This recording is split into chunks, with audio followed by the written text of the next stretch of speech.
Swimming like a shark in a shrimp tank. Big fish, small pond in the shrimp tank.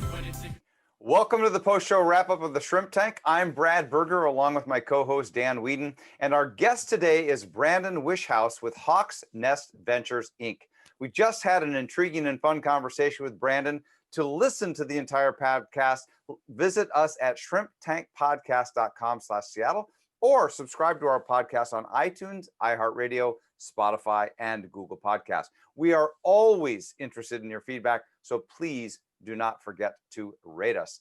So Brandon, you've got a phenomenal story, and I'd love for you to share a few quick insights on your journey from W-2 nuclear engineer to self-employed real estate developer.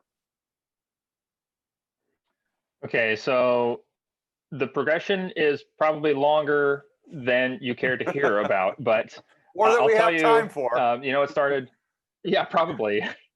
It started with that sailing catamaran, right? And trying to lawfully avoid paying sales tax on a high ticket item. Created the LLC, then started to get wise on the appropriate ways to manage an LLC with finances and deductions and depreciations.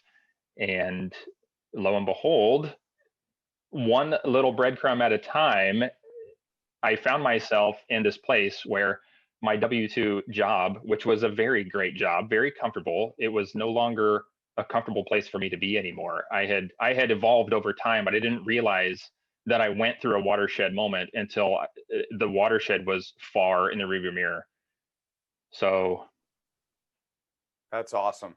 And be sure to listen to the podcast because it goes into this in even greater detail. So, it's interesting, Brandon. We talked about the red pill, which comes from the Matrix, of course. And I often think about a little bit older Alice in Wonderland going through the rabbit hole. All of us, I think, who have at some point gone from a W-2 job to becoming an entrepreneur have taken either that dive into the hole or the little red pill. Talk about what's surprised you most. You've made this trek, you've gone from one side to the other side, and it's been a couple of years. Talk a little bit about what surprised you the most in the process.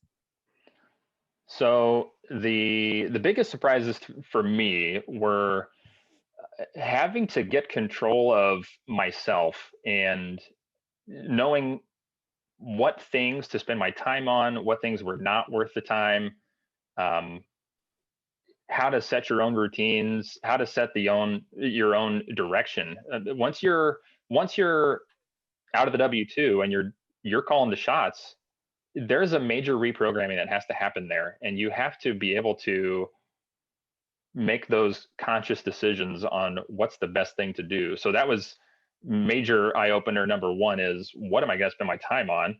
And then on top of that, when you're leaving one familiar, comfortable industry where most of the challenges have already been conquered, to go jump into entrepreneurship and learn how to run a small business, there's a lot of new material to absorb, marketing and finances. And for me, being in nuclear power, to jump into entrepreneurship, there was a lot to learn. But luckily, that's one of my favorite things, is learning. So it was good. Well, you've taken that learning and you've applied it, and you're working on a super cool project. Could you tell us a little bit about what your current venture is for Hawk's Nest Ventures?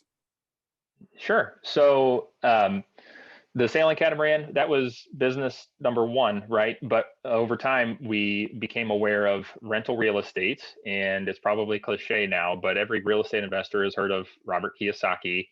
So I'm going to blame that guy for helping with the reprogramming.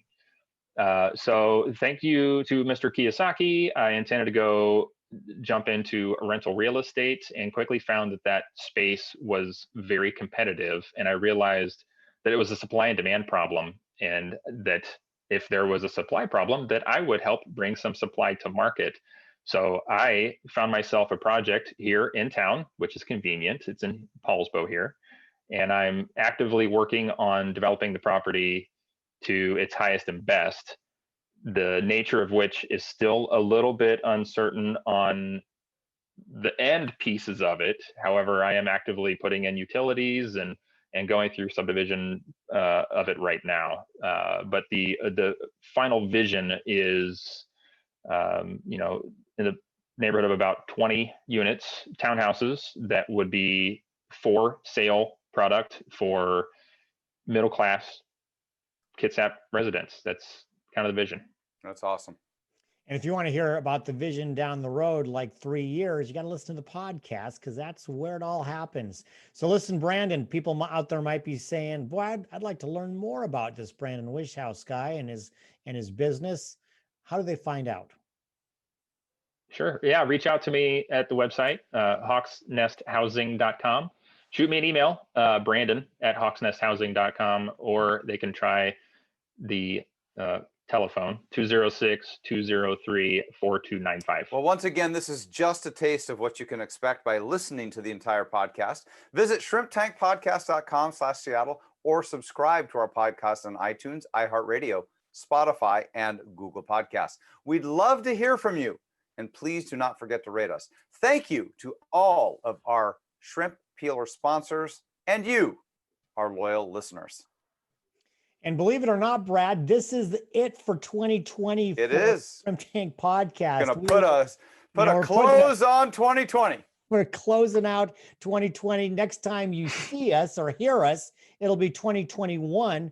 Our guest is going to be Ian Akers from Northwest Event Technology. He'll be with us on Wednesday, January 13th, 2021. We will still be Zooming. I'm pretty sure about that. We'll still be Zooming, live streaming on Facebook.